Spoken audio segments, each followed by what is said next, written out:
Hey, what's going on, everybody? Welcome back to Control Over C, a gaming podcast. I'm your co-host, Ike Isaacs, and of course, I am joined with Salsa of the Shark. How are we doing, Salsa? Doing pretty good. Had a nice, what was that, like a 2 week vacation between episodes? Yeah, I was gonna say we had a little vacation. We had some other stuff that we were wanting to try out, and I think Salsa had some stuff going on, or maybe he didn't. Who knows? But yeah, I say we started the Geek Rants video series on the channel, and it kind of timed out with a brief break in our Control Over C podcast, so kind of worked out for us. And then there you go. I'd say as much effort as it is running a highly, highly successful podcast, had to take a little Yeah, break, you needed to take Stretch, some. take some Stretch. me time. That's right. Go to a a far away place on a beach. A faraway place, more like I walked to the other end of the house and jerked it in a new room. Fair enough. So we're gonna go ahead and jump right into it with a little bit of a recap from our previous episode. Uh, I think we mentioned last time that Xbox bought Bethesda, which is sort of old news now, but that's no big deal. Basically, Xbox now has some pretty interesting games and stuff from Bethesda and whatnot being integrated into Games Pass. But in addition to that, EA is joining Games Pass and allowing all Ultimate Game Pass users to use EA Access at no extra charge. Salsa has some additional info and insight on that.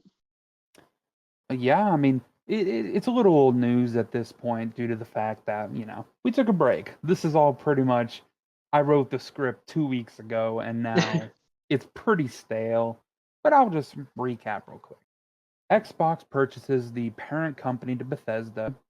Bold move, worth 7 point something billion dollars. Great Yep. idea, because now they own Bethesda, and if they wanted, they could theoretically make all those games Xbox exclusives. They probably won't, and it's probably a good idea because Sony fans on Twitter are throwing shit fits right now at the idea that they may not have access to some of the most renowned game, what do you call them? Fucking franchises. That's it. Yeah, I was gonna say.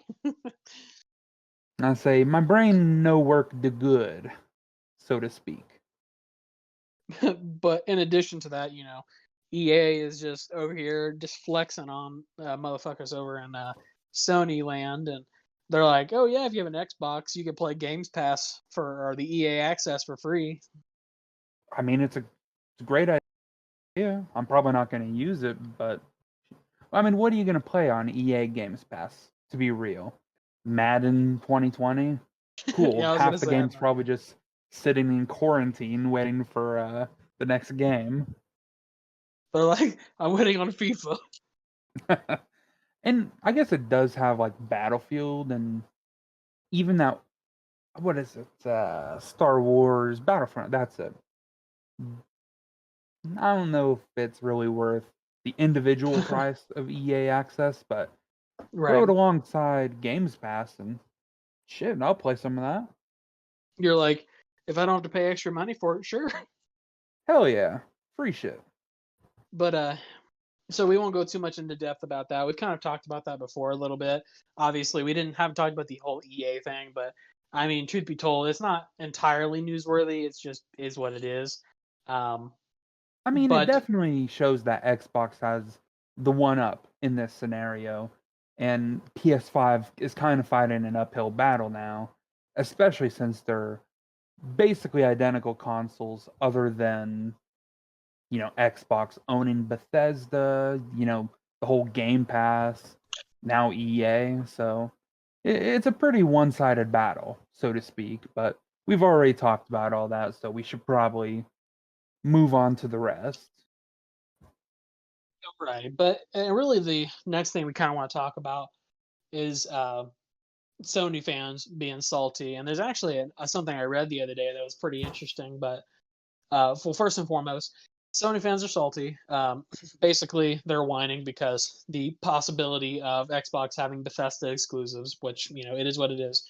But also, Sony fans are going to be even more pissed and shitty because a the PlayStation 4 will more than likely have a reduced amount of consoles on launch because, as we mentioned, there are some issues with manufacturing. In addition, they probably won't be able to fulfill all of the pre-orders. And then, in addition to that, in addition to insult to injury, they also have the pricing gap that, as we know, as we've talked about, is going to be pretty detrimental to their overall sales. The discless version of PlayStation 5 is going to be more expensive than the Xbox X series. In addition to all of that, in India, someone trademarked the PlayStation 5 tag, which is now going to delay the release of the PlayStation 5 in India. So literally, somebody like trademarked the PlayStation 5 that wasn't Sony in India, and basically they're now holding Sony ransom, but it's not going to end well for them, obviously. I mean, But there's a still, simple solution here. All Sony has to do is just very quietly leak the name of the guy who did this, and then the whole of India will literally beat him to death. which very well may still happen. I mean, there's some shit that goes on over there, but irregardless, this is going to definitely delay the overall. Well, Which was it's been one thing after another for Sony, hasn't it? It really has. But what are your thoughts on that process? Like, I'm pretty sure there's got to be some sort of legal implication for falsely trademarking something if you don't own it. Well, that's the funny thing. In international court, it's kind of loosey goosey, so to speak. Look at the SCP Foundation trademark. In America, it's trademarked as a free use something or other, where all you have to do to make a video game, movie, or book about a certain SCP character is give credit where credit is due, and I think don't profit off of it. As long as you meet those requirements, you can do whatever. However, in Russia, some random dude trademarked the SCP Foundation and then was suing people for selling SCP merch. I don't know about India's laws regarding trademark. My guess is it might be kind of similar, where it's loose enough they can get away with it. But at the end of the day, it's probably just going to be settled out of court. And I bet the guy gets maybe a couple 100,000. Shit, what do they use in India? Rubles? Rubles or rupees, maybe. I've never been to India, so I cannot confirm either way. But dude might be Right. sitting on a pretty little penny. Maybe. We'll see. Yeah, Or he'll just get sued to death. Which seems to be probably the next stage here because, something tells me that Sony's not going to take kindly to the whole situation. I mean, it's kind of a shitty situation to put a company in, anyways. Like, I mean, Sony honestly should just go ahead and like trademark like PS, 4 or PS6 through 80, now, just so that way there's no issues for it in the future. But I don't know. It does But seem weird that a company as big as Sony didn't stop and think, well, shit, we've got an international brand. We maybe, just perhaps, should trademark it in every country we can. but then somebody probably else has the trademark for PlayStation 6. So You know how it is with these big countries. Or companies, not countries. So India is a big country, but regardless. Oh Lord. So yeah, so that was some interesting news that I saw the other day. But basically it's just one hit after another. Sony's gonna have a delayed launch and overseas, and oh yeah, it'll be fun times. But they really need a win right about now. they need something, that's for sure. But I guess the next thing now is we have to now take a perspective on Resident Evil. Last time we really dove deep on Resident Evil. We gave a really large overview of everything. And something we didn't get to touch on last time was that there is a Resident Evil Netflix show coming out, as well as an additional film franchise that recently, and this is actually recent news, that recently got a casting list sent out. But first, Salsa, tell us your opinions on the upcoming Netflix show. Okay, so first off, there are two Netflix shows. The live action one, which will focus on a couple of girls who are Wesker children in, from what I've read, is New Raccoon City. And they will basically be surviving the apocalypse. And in that 15-year gap the show has, they're going to be exploring, I don't know, basically their parents' connections to Umbrella. In my personal opinion, it sounds pretty bland, unenjoyable, and almost as if they're going to be rewriting that one show. What was it? With the Demigorgon? Say what? I forget the name. Stranger Things. Yeah, it kind of sounds like Stranger Things, but more modern day. But Okay. we'll see. I have more faith in the other one, which is an animated Netflix series, about 8 episodes, 1 hour each. I think it's called Infinite Darkness. I'm pretty sure, yeah. And it'll, from what I've read, it'll fit into the continuity of the games, along with the other animated series. And it's supposed to be focusing on Leon and Claire. Pretty sure. But that aside, let's jump into the live action movies we were just talking about Yeah. that are coming hot on the heels of the Alice series. Right. And actually, I went in and pulled up the article, but they on October 6th, so about 6 days ago, a little less than a week, they basically it was Constantine Films. They have set in motion the new adaptation, and basically the director, as we talked about, was Johannes Roberts or something to that effect, and then and basically they have conceived an official origin story adaptation with faithful ties to Capcom's classic survival horror games, is what this says. But the starring roles will be Maze Runner's Kaya Scodelario as Claire Redfield, which actually seems like a pretty positive casting. She looks very similar in some ways, so, and she's a good actress. And then Hannah John Kamen, which is Ant-Man and Wasp. She's in that. She plays, I can't remember the villain, but she's the villain, the one that can like phase through matter. Um, but she's going to be Jill Valentine. Um, Robbie Amell is going to be Chris Redfield. And if you don't know who Robbie Amell is, then you should probably get out a little more. Well, hold on now. I had no clue who Robbie Amell was. I know Stephen Amell, but that's just because, well, Arrow, and the fact that, let's be real, the dude is built like a fucking truck in that show. They intentionally remove his shirt in every episode because the dude's got pecs that could crush a watermelon. I mean, damn straight, he's going to be Chris Redfield, so I mean, I think that's a good cast. You know, side by side, I could see a young Chris Redfield in him. I do have to question the Leon character.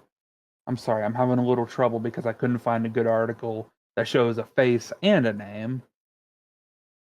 yeah. So the Leon is going to be Avon Jogia, Hmm. He and was good in Zombieland Double Tap, I think is what I remember him from. yeah, he's sorry, I'm trying to pull him up because I'm like, I don't really remember him that much, but I kind of see him a little bit now. I think if you remove the facial hair, and trim the Yeah. hair up and style it, maybe color it a little. I could almost see it. Obviously, you can tell they're trying to go a more interpretive route because Right. let's be real. In the original Resident Evil 2, Leon is kind of your generic, stereotypical white boy. And, you know, Avon Jogia, or Yogia, or however you pronounce it, my apologies. I am bad at reading. He's a little darker skinned, but I think he No. could definitely pull off the character. He's kind of got a youthful, naive look to him. The I'll be honest, of all the people they've named so far, the one that's kind of controversial in my opinion is Neil McDonough as William Birkin. I don't know if you're familiar with Neil McDonough. Dono? Dono? Yeah, I think so. I think I can't remember what movie I've seen him in, but I do know him. Apparently he's been in a lot of things. One thing some people pointed out that was ironic is he's actually been in a Capcom movie before. He was the bad guy in, what was it, Street Fighter, The Revenge of Chun-Li or something? Yeah, I'm looking at his IMDb now, but he was in CS. No, there was he was in one of those crime shows. I feel like for a long time.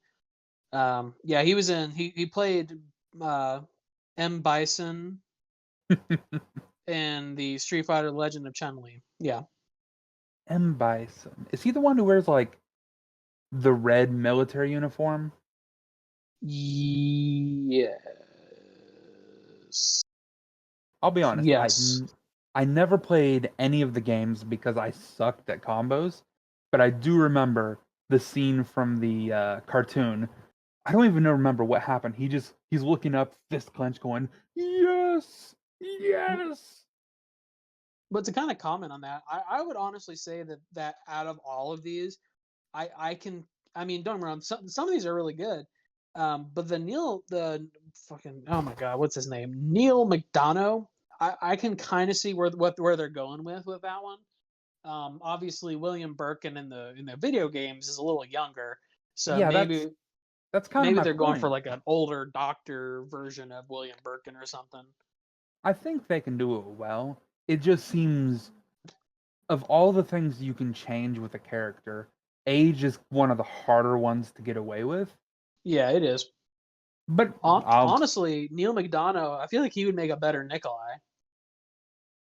maybe he's because Nikolai as a young person makes sense, but kind of an older grizzled Nikolai, I Right. could see it. That's what I was gonna say because Or I even a mean, Mikhail, honestly. yeah, because obviously Mikhail in the old game was younger, but the Mikhail in the new Resident Evil 3, he's older. So I mean, if I can get Neil McDonough to say, "Get off my train, shitbird." Get off my train, sheet bird. God, that's classic. I will say, with this listing, we can clearly see it seems like the first movie will take place both at the mansion and in Raccoon City and might kind of stretch the 1, 2, and 3 gap. Or it could just be Resident Evil 1 in that the others briefly appear in the film to kind of set up 2 and 3. I gotcha. And that's what I was gonna say is that um, some of the let's see, some of the stuff that I was reading, it was like it was going to be based off the first movie, but then they also said it was going to be the second movie or the second game, and then also if it's based off of the second game, doesn't that also kind of inherently put the third game into that as well? In Because my two and opinion, yeah. I I mean mean, 2 and 3 are essentially, I don't want to say the same game, but they essentially happen at the same time. yeah, if I'm not mistaken, the beginning half of 3 takes place before Resident Evil 2, but the last half takes place after Resident Evil 2.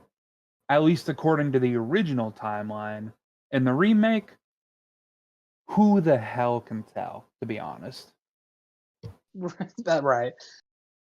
But but honestly, based on the current castings that they've done up to this point, I feel pretty confident in the live action movie. I feel like Johannes Roberts, he's got a positive thing going for him. I mean, the casting so far is honestly it's quite positive. I think that retrospectively speaking, we can look at the castings for the original films. So, me and you have talked about this before, but there were some casting decisions in the original films that honestly didn't make sense. Um, and probably my biggest beef with the original movie, the Resident Evil movies, was their casting for Chris Redfield. Um, Yeah. don't get me wrong, I love Wentworth Miller. That's the actor that played him. Wentworth Miller is honestly an acting genius. However, he was not Chris Redfield. I feel like that was poor acting or poor judgment. Honestly, I wish they would have gotten Jensen Ackles, the guy who Oh plays yeah, that would have been a great choice for or Chris Chris Redfield. Redfield. I still stand by that. I still stand by. Honestly, don't get me wrong. I love Robbie Amell, but if they just scrapped Robbie Amell and gave me Jensen Ackles as Chris Redfield, I would be a happy man. I will say one criticism for Jensen Ackles is I think now he's a little too old looking. I could see him playing an older Resident Evil 5 Chris, Yeah, but Robbie Amell, in fact, now that I'm looking at side by side, Claire looks spot on. Jill looks less like original Jill and more like Resident Evil 1 remake Jill. Kind of yeah, those darker inset eyes. Is what gives it away. And I think that's a good idea. Chris, spot on. That the more I'm looking at him, it just looks like Chris Redfield. I love that. Still a little exactly. iffy on Leon, but I'll give him faith. Right. Yeah. I mean, he was good in, like you said, he was good in Zombieland. So I mean, might as well give him a shot. And I am still a little iffy about Neil McDonough. I guess we'll just have to see what they do with his character. Um, but I yeah, will say the fact that the first batch of characters we're learning about prove that it will take place in the mansion and Raccoon City and take place during the Resident Evil 1 timeline already is enough for me to put faith in the project because it's already, in my opinion, going better than the original Paul W.S. Anderson version. But then again, we've had our differences over that movie, so we're not going to get into it. right. But so anyway, so hopefully everything's positive with what they're doing, film and I guess TV wise, because I guess Netflix is technically TV esque. But anyways, hopefully everything's good. Movie remake stuff, I'm pretty excited for. But like Salsa said, we'll give them a shot, give them a fair shake, and then we'll kind of see where we go from there. Um, but let's see. What do we have next? Oh yeah, speaking of zombies or zombie-esque, um, I guess they were trying to do a Last of Us Day, which Salsa was a little salty about because, and I can understand, Last of Us doesn't really have much of a following or I guess you can say much of a timeline to speak of. So it's like, why would you have a specific day just for that? Yeah, what it is originally when I heard it, I thought that Naughty Dog, most likely Neil Druckmann, the son of a bitch, was trying to start his own gaming holiday. In retrospectively, yes and no. Turns out what it was is on September 26th, they kicked off an annual community celebration and it had something to do with their August updates, but they were trying to turn it into a recognized like Mario Day. And my criticism there is Mario earns Mario Yeah. Day. There wasn't just one or two Mario games and then Nintendo was like, okay, March 10th, Mario Day, fucking deal with it. No. How many games did he have before Mario Day became a thing? Must I have mean, been probably at dozens? least, yeah, probably like 10, 15, 20 years worth of Mario games before they were like, hey, let's make a Mario Day. Exactly. And then Naughty Dog comes along makes one, I would say, a pretty good game if you like on the rails storytelling. Yeah. And then they make a sequel which sparked so much controversy, and yet in the same fiscal year was beaten financially by a game about, what was it, human, not human fall flat, maybe the one where it's just dudes running around on a course and getting Fall to like that. Guys. Yeah, Fall Guys, human or Fall Guys, whatever. That game financially outsold Last of Us 2. Which, I mean, that's just, it's super wild to me, man. Like, it's just, honestly, it is crazy to me that, don't get me wrong, I love The Last of Us, and when The Last of Us 2 goes on sale, I will purchase it and I will play it just because I do want to play it. I have heard some iffy things about some of the content of the game, but a lot of people have said that the game is still fun, regardless of like the story part of it. Um, so I will still probably play it, but it does seem sort of disingenuous to have a game series. Like, honestly, if Naughty Dog was like, "Hey, we want to make a Crash Bandicoot day," I would have been cool with that because Crash Bandicoot has sort of a legacy. You know what I mean? But it just seems disingenuous to be like, "Hey, let's just do this now." Well, let me look it up real quick because an important thing there is the fact that Crash Bandicoot at least has 6 games that I know of. Let's see. Shit. This is a very confusing article to read. So yeah, I'm not gonna look that up because me no read good. But Me, uh, really good. but yeah, Crash Bandicoot at least had 3 times the amount of games that The Last of Us had. And even then, it does not have its own day because let's be real. Crash Bandicoot was beat out by Sonic somehow, and Sonic was beat out by Mario. Yeah. Just the Do they have a? fact that's how Is it there a is. Sonic Day? Uh, I would not doubt it because of how weirdly influential that game is. But yeah, let's see. Sonic Day. First thing that came up was Sonic Daycare. Yeah, it says right here. April 4th, 2015. Oh, I see. It was Hedgehog Day, the 20th episode in the Sonic Boom television series, which I guess that's not even Sonic Day, that's just the episode called Hedgehog Day. Okay, so yeah, no, there is no Sonic Day. But you get my So, point, right? right, yeah, I was gonna say. I mean, don't get me wrong, I don't like Sonic. I think the games are boring, but even Sonic has more of an illustrious, you know, history than that of The Last of Us. A more successful, arguably, history than The Last of Us, and even the Blue Hedgehog doesn't have a day. And obviously, yeah, the blue hedgehog has had some rough years. You know, bad video games, tons of them really. I don't think there's been a single successful Sonic game in the last decade, maybe. I would say that's probably accurate. I can't I even think mean, of the last one that I've seen. I mean, truth be told. I heard vaguely good things about, Sonic Forces, but still a lot of hardcore fans are like, "No, no, no, that's not real Sonic."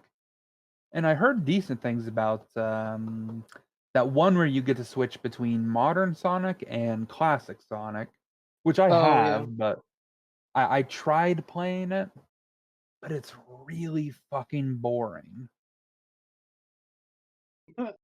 I mean, I all just, Sonic games are boring in my opinion, but pop off. yeah, you're not wrong. I mean, I I can respect platformers. Like, if you handed me original Mario, I could have fun for maybe an hour. Don't care for the newer Marios, like new Super Mario 3D, or I could. Yeah, because like this new Super Mario 3D. I mean, I don't want to go into a tirade, but the new Super Mario 3D, it just seems like old ground retreaded with better graphics. Because it feels like they're basically trying to recreate what they did with like the first Mario game, but just in 3D, quite literally. You know. Mario 64 had a very intuitive, new design and everything else.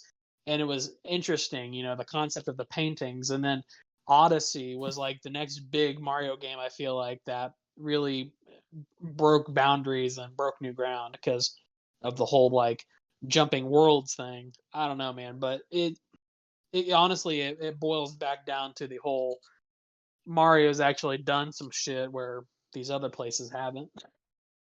And I want to say that I think one of the most important facets of why The Last of Us Day will never be a real thing is because Neil Druckmann himself, when discussing the project and the workload that comes with making The Last of Us, he said, and I quote, "We are not thinking about fun when we are making this game."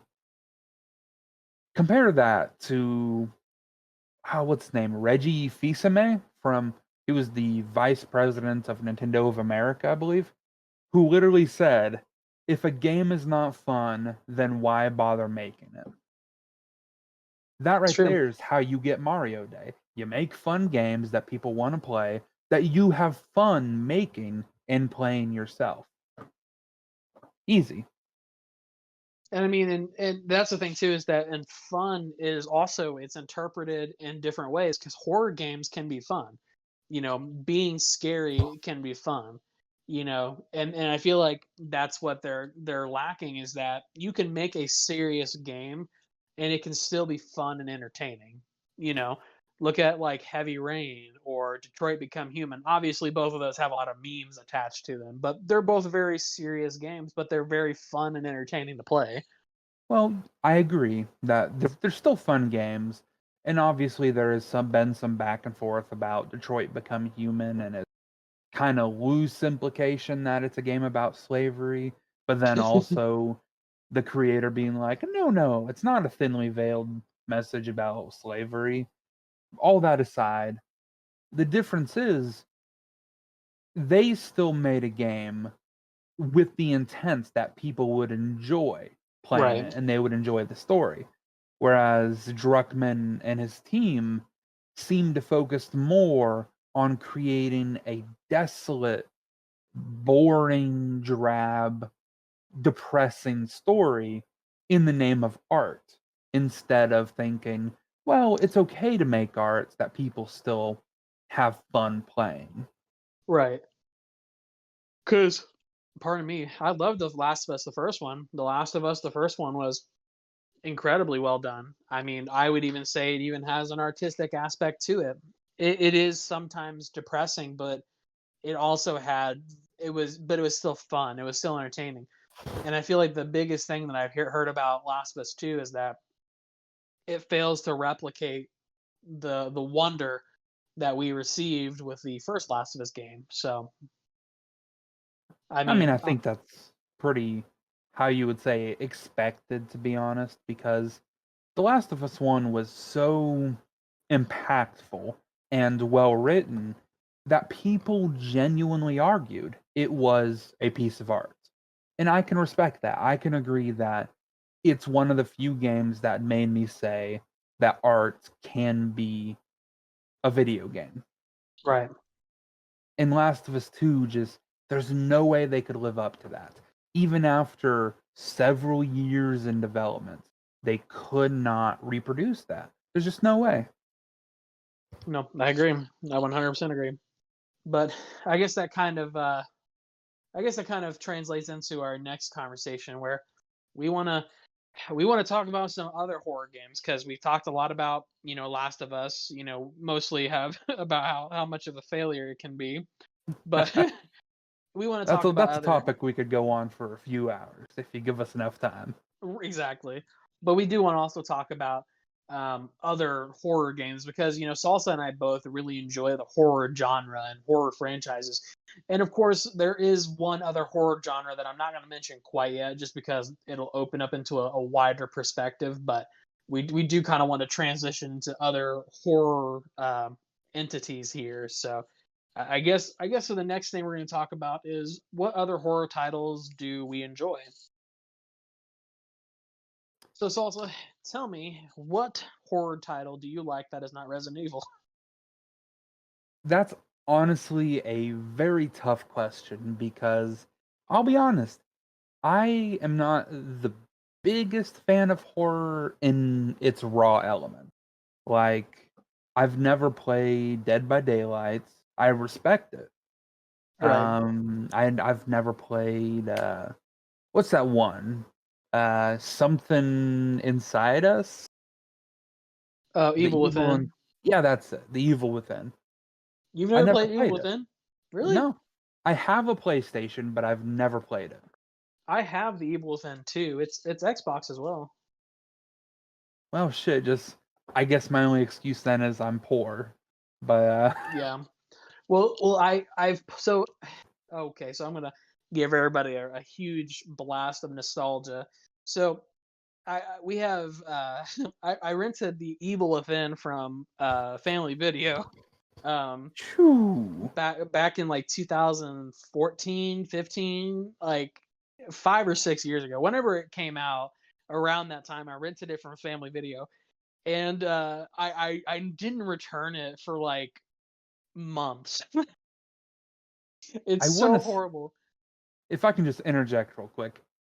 The funny thing there is not only is it nostalgic on the level that, you cannot just go out and rent video games anymore because Blockbuster doesn't exist, Family Video pretty much no longer exists. You pretty Yeah. much have to buy video games. But it's also funny because it is now nostalgic to go out and rent anything because of the fact that we cannot go outside due to the current pandemic. Yes. So it's like a twofold nostalgia hit. Um, and I definitely think that if there were any video stores still alive, that they probably wouldn't have survived the pandemic. So I God, I guess, miss those days. and I mean, really though, I mean, I remember when we were younger, like my like my grandma or my mama or whoever else would take us to we would go to Hollywood Video, which is another big one. God, um, we would go to Hollywood Video and we would rent videos or movies or games. Obviously, back then, like we were fucking still using VHS tapes, mind you. So, and I remembered I used to always get the cookie dough bites from the Hollywood Video, the candy, and saying we would get cookie dough bites, and then we would rent a video game, and then we'd go back to the house and we would play the video game, eat candy and shit, you know. And then nowadays, I eat a piece of chocolate and I have heartburn for the next 48 hours. So that's great. Um, Man, really but just explaining to the audience how old we are. which I mean, realistically, I'm not even. I say I'm not even that old. I'm only 25, but for real though, and and my spine is probably broken. I probably need to get that realigned. But irregardless, but back to our original point, I rented the game from Family Video, and I remember I had it for obviously way longer than I should have had the game. Um, and I was so afraid to even return the game because, like, obviously I know they're not gonna do this, but like I had like this thought process that like, oh, they're gonna fucking kill me, dude. I'm gonna walk in there and give them that game, and I'm gonna have to uh, fucking get the fuck out of Dodge real quick because they're gonna pull up my account and be like, yo, you owe like $100 in late fees, dude. It's like, oh, you're here to return late game? Compelling argument. Now face the wall. Seriously, we will take two kneecaps, two kneecaps, three kneecap. You got another? But but legitimately though, I remember I took it back like at midnight while they were closed, dumped it in the Dropbox because it took me a while to beat the game. Um, and then I never again used my phone number to rent games or movies. And then when I met my now wife, we went to rent sometime, and she's like, "Do you have an account?" And I almost gave her my phone number, and I was like, but then I caught myself. I'm like, "Oh fuck, I do have an account, but no." I literally said, "Oh no, but we can create one under your phone number." And at the time it was my girlfriend, my now wife. She was looking at me all weird, like, "I don't, okay, sure." So then we made one under her phone number, and it's like evading the IRS. Like, oh man. But anyways, but I do have the Evil Within too. So if you can manage to get a hold of the first one, you could very easily play both of them if you wanted to. I'll get it to it eventually. I've heard good things. It's just Yeah. when it comes to horror games, I have very unusual preferences. Like, I like games that are a bit meta, but are more psychological. Like, I'm sure Right. by now everyone's heard of what's it called? Doki Doki Literature Club? Oh yeah. Basically, you like dating sims that happen to be horror games. Maybe, but I've yet to find any others. So I'm gonna say not a fetish, not yet. You're like, it's not a fetish unless I can find more than one piece of content. Exactly. Right now, it's just a weird fascination. But That's yeah, that'll hold up in court. it's a it's a very good game. I would highly recommend it. Yeah, If I've played it. assuming you have a PC that can actually run it. So I have a friend who has a PC. You know him, Elliot. Oh And no. it was either him or maybe it was somebody else, but it was somebody. But I went over to their house sometime and we played it. So I have played Doki Doki Literature Club, and it's legitimately kind of spooky and somewhat terrifying in a way. Um, Hold up now. How in my head those numbers don't add up. It seems like the game would not have come out that long ago that you would have done that. But at the same time, I don't know enough to actually call you out and refute that. let's see. So Doki Doki. I'm doing a little Google here. When did fuck? When did Doki Doki come out? Oh, so maybe not. I'm thinking you're thinking of a different game. So wait, okay, wait a second. Is Doki Doki Literature Club like the one where like you start like dating the girls, and then like slowly but surely like one of the other characters in the game like starts like causing the other characters to like go insane, like one of them kills themselves and shit. Kind of. So I think I watched Markiplier play this one, so I'm probably thinking about Yeah. something different. You're probably thinking about something different. But yeah, it's kind of the idea. But it's not just one character is making the others go insane. One character is she's how you would say she acknowledges she is a computer program. She realizes and is conscious, whereas the others are just computer programs. Right. So what she starts doing, because she does not have a path in the game, so she starts killing off other characters. At first, she's just altering their behavior to make you choose to not hang out with them. Right.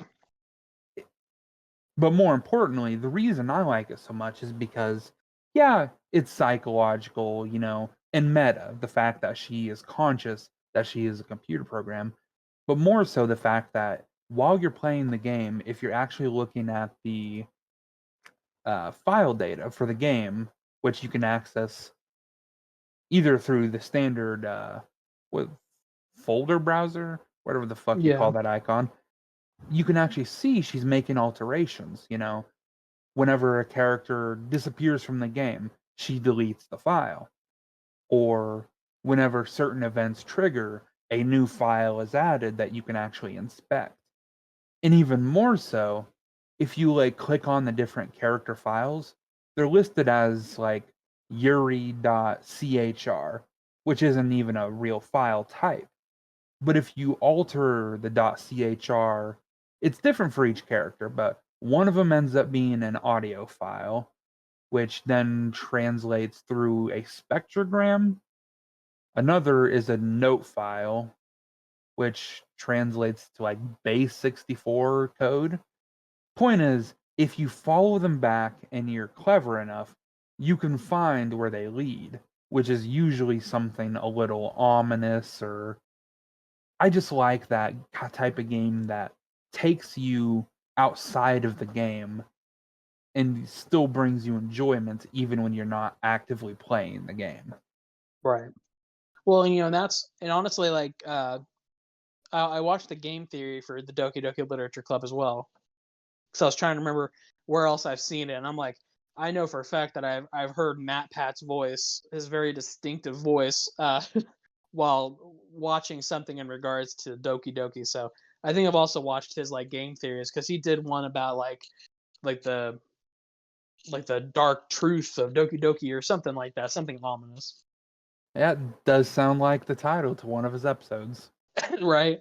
But obviously, out of all of these horror games and horror franchises, there's one that we've sort of neglected to talk about, because both Salsa and I have played these games. Obviously, they're good, but anytime we talk about this next game series, it always leads down to the same path and the same fury, anger, and rage that millions of people, I'm hoping, have felt as well. But anytime we talk about Silent Hill, Silent Hill. Silent Hill has an illustrious past. Such fantastic games that have spawned from the Silent Hill series. Games like Silent Hill 1 through 4. There are other games that have also expanded from that. And honestly, all of the Silent Hill games are fun to play, irregardless of what storyline they're following. And there's a lot of fun endings, like the UFO endings or the dog endings. So Silent Hill has such an illustrious past that we both enjoy. However, we would be remiss if we did not give a moment of silence to the fallen Silent Hills. Yeah, it's. I hate to interrupt the moment of silence, but It's okay. I will cry in silence. there we go. While you're crying, I'll quickly throw some stuff out there. For one, before we get too far into it, here's a fun fact. There was an incident regarding the Silent Hill wiki in which a user kept adding a section about Silent Hill 4 The Room, claiming that the main villain, forget his name, but basically said he was a victim of, how you would say, male child genital mutilation, which is just a really weird way of saying circumcision, and claims the whole game was, him or how you would say, being remorseful of losing parts of his penis. Basically, the dude who kept posting this was genuinely insane. He kept posting so much. The funny thing was, he was like the head admin for the website. So the council of admins literally took a vote to have him removed and to remove his admin privileges permanently, because no matter how many times they removed the section about penis mutilation, he would add it again, insisting it was a real plot thread in the game. But yeah, that aside, Silent Hills. So, me and Salsa have a general dislike for Konami. Now, we both agree that Konami essentially, majorly, and incredulously fucked over Hideo Kojima, and it is not even funny. Like, the amount of just absolute fuckery that occurred with all of that, honestly, it's sad. And I'm just going to read some notes here that Salsa put down. So obviously, Konami, as a lot of people know, it comes up a lot as a comparison to Capcom, because two of their star titles are Silent Hill versus Resident Evil. So Silent Hill got canceled. They fucked over Hideo Kojima, did not allow him to finish Metal Gear Solid 5. I didn't play it, but Salsa did, and from what I've heard from him, Metal Gear Solid 5 is essentially an incomplete dog shit that has some good aspects. Yeah, I was gonna say it's still a fun game, but you can tell when you get to the end, there's more there that you just cannot play, and it fucking sucks because it's such a good game. You want to see how it ends, and then you just get blue balled. You're like, I'm almost there. Oh wait. And then, in addition to that, they wouldn't let Hideo Kojima attend an award show to accept his award, and they also had the audacity to make it a Metal Gear Solid or a Metal Gear game without him, and then making Metal Gear Survive a shitty zombie game that you have to pay $10 the fuck for more save slots. Yeah, that's gonna require some explanation. So Yeah, first please. off, the award show, what it was is Hideo Kojima was supposed to go and receive an award for Metal Gear Solid 5. However, Konami said, no, you're not allowed to do this. Someone will accept it on your behalf, which sparked some controversy in the community. And then almost immediately following that, he left the company. It's not completely known whether or not he left voluntarily or they threw him out. Either way, he left. Konami tried to physically remove his name from the title of Metal Gear Solid 5 because up until that point, almost every Metal Gear Solid game says Metal Gear Solid, a Hideo Kojima game. Right. So they tried to remove him, sparked controversy, so I think they kept it on. And then, like I said, they made Metal Gear Survive. It was literally just they took Metal Gear Solid 5, the same map and everything, if I'm not mistaken, same engine, same. Literally, it was verbatim the same game, but with not a real story. Instead, the story was some dumb shit like you're a random soldier from his mercenary squad who gets sucked into an alternate dimension, and you have to fight zombies, build a base, survive, and scavenge. And then like I typed, you literally had to pay $10 real human currency if you wanted more than one character in the game. So literally, if you wanted to have another save slot with a new character, new stats, new everything, you had to pay them money to unlock one. I don't know how else to explain how fucking absurd this is, really. Like, here's the deal. Not only did they scrap one of the most anticipated projects of all time over some petty bullshit, not only did they essentially fire probably hands down one of the greatest video game creators of all time. I mean, in yours and mine 20 some odd years lives, there has never been a more, I would say, influential game creator than Hideo Kojima. I was gonna I say, name one other game series that you know the name of the guy who made it. I don't like. I love Resident Evil, but I can't tell you who makes Resident Evil. I can't even tell you who. I know. Is it Miyazaki that made the Mario games? I maybe So Miyazaki maybe made Mario. I know the one guy, Sakurai, made Kirby, but yeah, that's Kirby. but literally, you know the name Hideo Kojima. I know Exactly. the name Hideo Kojima. Like, and not only that, but the game that we were going to get, Silent Hills, was a literal collaboration between Hideo Kojima and literally again one of the greatest international filmmakers, Guillermo del Toro. They were making a love child that was Silent Hills, and not only just any love child, but they had again, I would say, one of the best action actors of all time, Norman Reedus. I mean, this was going to be a win, win, win, double fucking whammy win. And literally. I mean, I do you know how people out there? I really want to explain to people who don't know what we're talking about. There was so much hype, so much fucking hype for Silent Hills. Like it is incredible the amount of absolute energy that was behind this.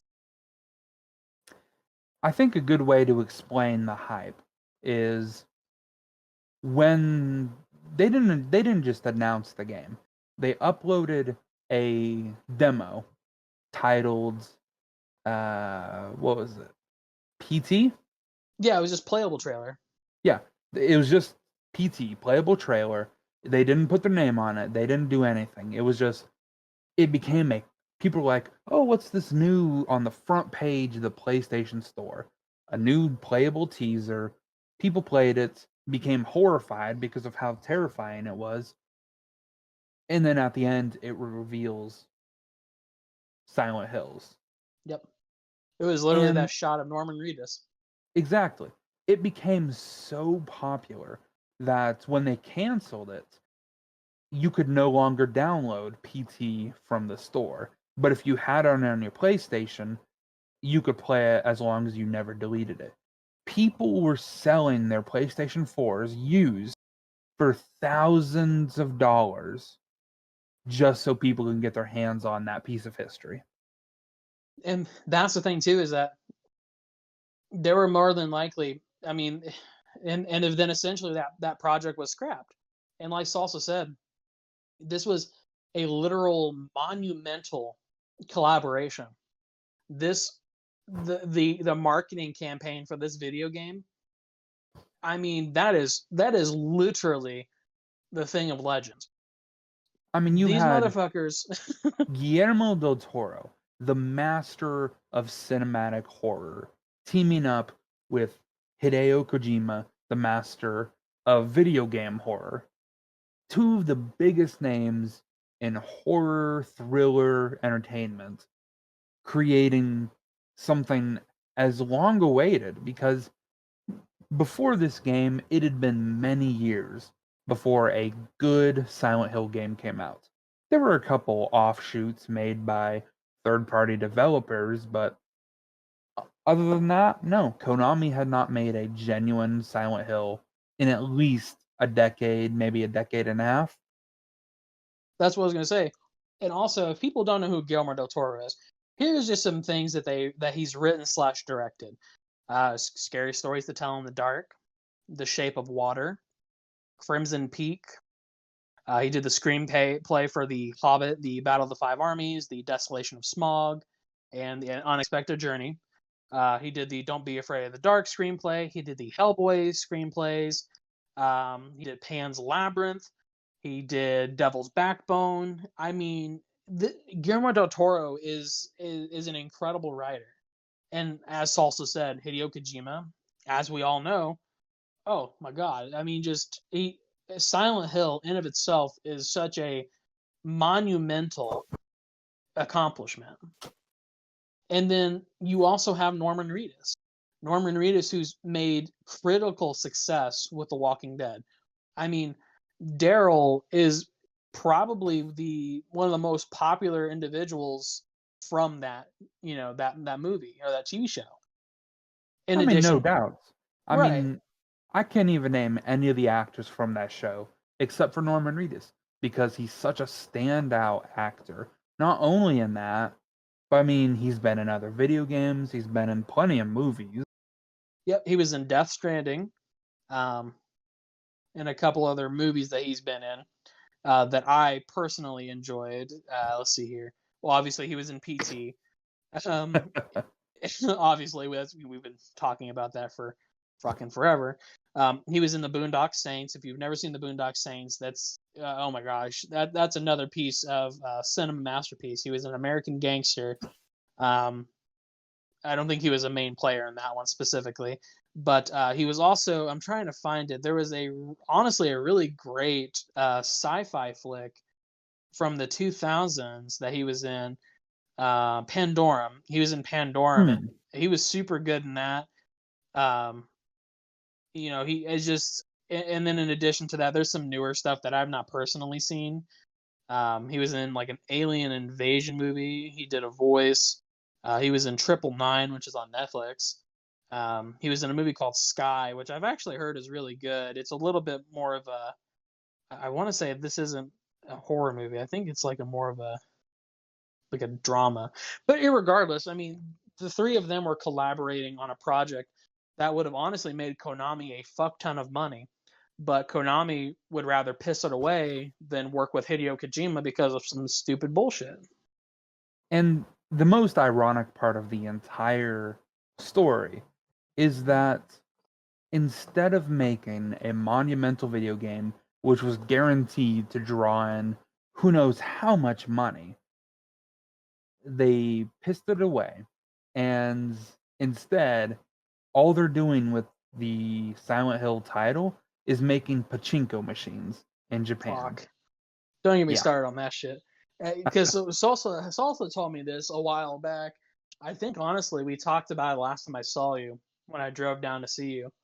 Um, we were talking about like the fact that they're making pachinko machines like in fucking casinos, and it is just it's like literally it's infuriating because you have a video game series that has a legacy of being a fucking terrifying video game, even though the graphics are dog shit. The monsters in those video games are absolute things of nightmares. I don't know if you remember in Silent Hill 4, there were those baby faces, like a three-headed baby on legs. Do you remember that? Oh yeah, the big girthy legs that were, Dude, I think they were just hands, to be honest. they were hands, you're right. And it was just a fucking baby. So first of all, Hideo Kojima, if you need to talk to somebody, I would highly recommend it. But like Yeah, that I was shit gonna is say if I told my doctor, my therapist, that's what I had dreams about, he would no doubt put me in a mental hospital immediately. he'd be like, I need to keep you under 24-hour observation, like yesterday. I am a threat to myself, to my family, to people around me. And to the greater good of humanity. But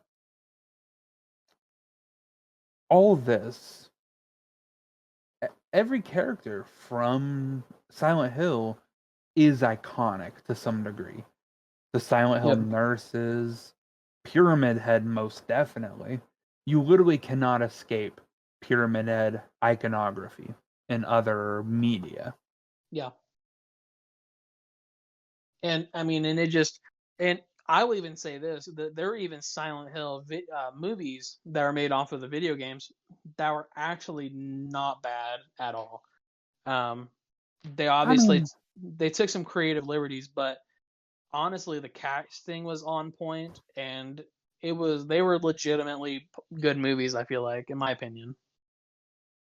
they weren't bad. I think they had a few plot holes here and there, but that aside, I enjoyed them because they were pretty, I don't know, they felt almost as if they could be canonical to the video games because of I how they were written.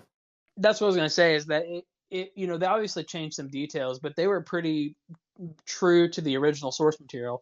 And Salsa and I have talked about this.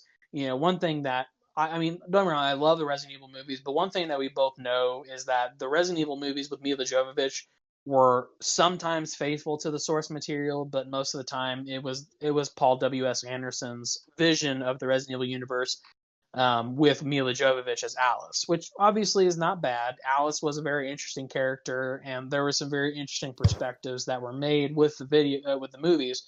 But the Silent Hill movies, at the very least, they were very faithful to the canon material. But that being said, I mean, Silent Hill also has a lot of really successful comic books and manga and other formats that Konami is just absolutely fucking ridiculously stupid for even shitting away that opportunity, because they're even when you talk about politics, you talk about across the aisle, right? As that's the word they use. Yeah. Well, in the horror field, there's also an across the aisle. Everybody was excited for Silent Hills. Even diehard Resident Evil fans, even diehard other game fans were so excited for Silent Hills because it was such a monumental project that it was going to be the next Last of Us. It was going to be art and absolutely terrifying. I mean, it's kind of the way it goes nowadays. Yeah. You have these companies sitting on massive IPs and they don't know what to do with them because if they listen to the fans, they're going to make something the fans will enjoy. But they don't want Right. to do that for fear of pissing off the greater audience. Exactly. And in this case, they're just too stupid to realize how much money they're sitting on. They really are. I mean, the whole Silent Hills concept, it literally would have been, I mean, it would have been monumental. I mean, I keep saying that word, but it would have been a monumental moment in horror genre. Um, It's an idea they call a money printer. oh fuck yeah, dude. They could have fucking drained money from that cow for years Easily. easily. But in addition to that, despite Konami being dog shit, there are rumblings of a new Silent Hill. Now, I've not heard these personally, but Ernest also has a little bit of details on that. Yeah, I'll kind of go over this quickly. We have a little bit of time left. Yeah. Basically, there have been some rumblings that a new Silent Hill game is in the work. And the reason it's kind of come up again, especially on Twitter, for example, is Konami made a new Silent Hill Twitter instead of using the Konami Twitter account. And it was only made very recently, about the same time as Konami licensed out the character rights of Pyramid Head so that Dead by Daylight could use him as a DLC character. Yeah. I believe they also put Heather Mason in the game. Uh, yeah, it was the girl from the third game. She Blonde wears like, hair, white jacket. yeah, it was like the white jacket vest thing. Yeah, that's Heather. But yeah, Yeah. But yeah, I've seen that, which is actually really cool. But go ahead. and there's a funny story there, that being in the beta when they were allowing people to test out Pyramid Head so they could get readings on what needed fixed. He had a fucking fat ass. Like, it was juicy thick. People would literally joke that they could not sneak up on survivors because of how dummy thick their ass was, and the clap of their ass cheeks was literally giving away their position. And they called it what was it, ass gates? Yeah. Basically, Dead by Daylight's when they finally released the character for purchase, they buffed his ass. No, not they nerfed him so that he was now suddenly super flat. Like, you could almost not tell there's an ass there. And people unironically got pissed, like, what the fuck? Where the ass at? Daddy Pyramid Head's supposed to have a fat ass. Dude was dummy thick. But not only did you have that and the Twitter account, but someone else noticed, I think it was either Hideo Kojima or someone connected to his company, posted a picture of themselves holding a pencil. And someone pointed out that the pencil had a name on it that was some like obscure reference to Silent Hill. That one's entirely cannot confirm anything about it. But the Right. fact that they used Pyramid Head, because look at the other characters who have been featured in the game. Michael Myers, he was featured not long before he got a new movie. Yeah. They featured, I'm pretty sure, like the Grudge Girl. Maybe not, but I know the Grudge got another movie. They've also recently featured like, what's his face, Leatherface, and They I actually, hear he's supposed to have a movie in the near future. yeah, I heard that they're rebooting the Texas Chainsaw series completely in like 2021 or 2022. So basically, the thought process is that all these major companies with these big name horror icons are essentially allowing Dead by Daylight to license their content for characters, but that also in turn translates to more content for that base character. I mean, it's not just Dead by Daylight. It's a very popular model of advertisement. For example, Mortal Kombat. They featured Alien, Predator, Arnold Schwarzenegger, Terminator. Coincidentally, every character they featured had a movie come out in close proximity to the game. Even Predator, featured in Ghost Recon Wildlands, funny enough, was a direct movie. I wouldn't say a tie-in, but you could tell it was hinting at they were going to put out a movie, which they Right. did, and it was horrible, I hear. But that, neither here nor there. This isn't a movie, a podcast. True. But yeah, it's believed in the near future we should be getting at least something Silent Hills related, maybe. Whether it's a new It's gonna be a pachinko machine. pinball. Yeah, I was gonna say we're gonna pinball machine, maybe a gumball slot. Who knows? Oh Lord. Well, I think we better pause it there. But yeah, I mean, basically the moral of the story is that Konami is dog shit, and yeah. So I'll probably title this "Why We Hate Konami," just because I hate Konami. But next time on Dragon Ball Z, next time on the Control Over C podcast, we are going to talk a little bit about Tom Clancy.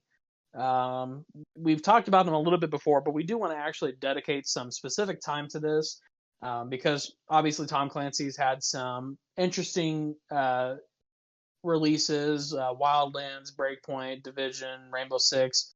All of these games in of their own right. So we do want to give it some time to discuss those games and whatnot. And yeah, I mean that'll be fun because I've played most of those. I think I've played all of those. So yeah, I should be able to have a proper conversation about that.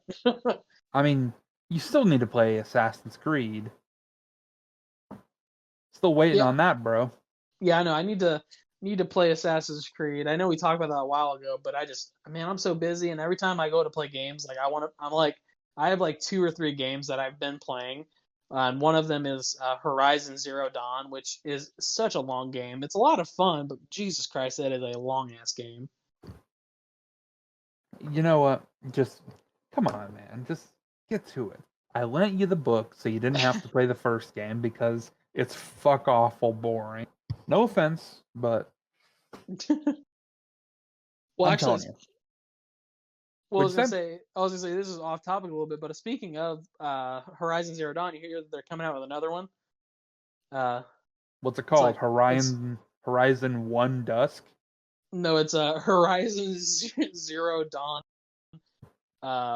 Wild or like wild, not Wild West. It's So it's fuck. just me in a cowboy outfit shooting at robot dinosaurs.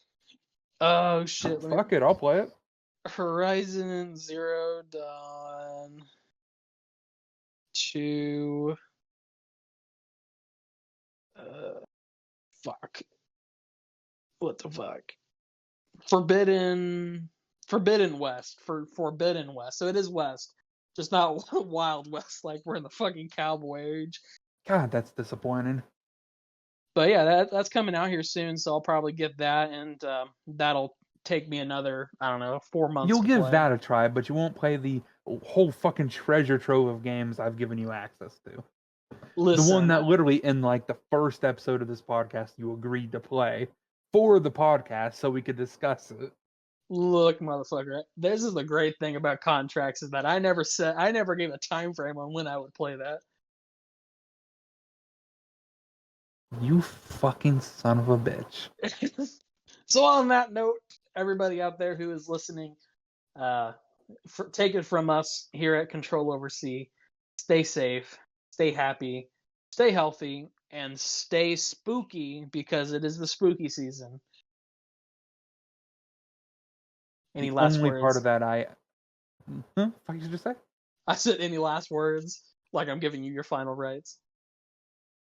Oh shit! If I had to choose last words, they would be don't vote, eat trash, do drugs, eat ass, skate fast, die fast. All right. Hell yeah, The brother. fucking motto. The fucking motto. Born to die. World is a fuck.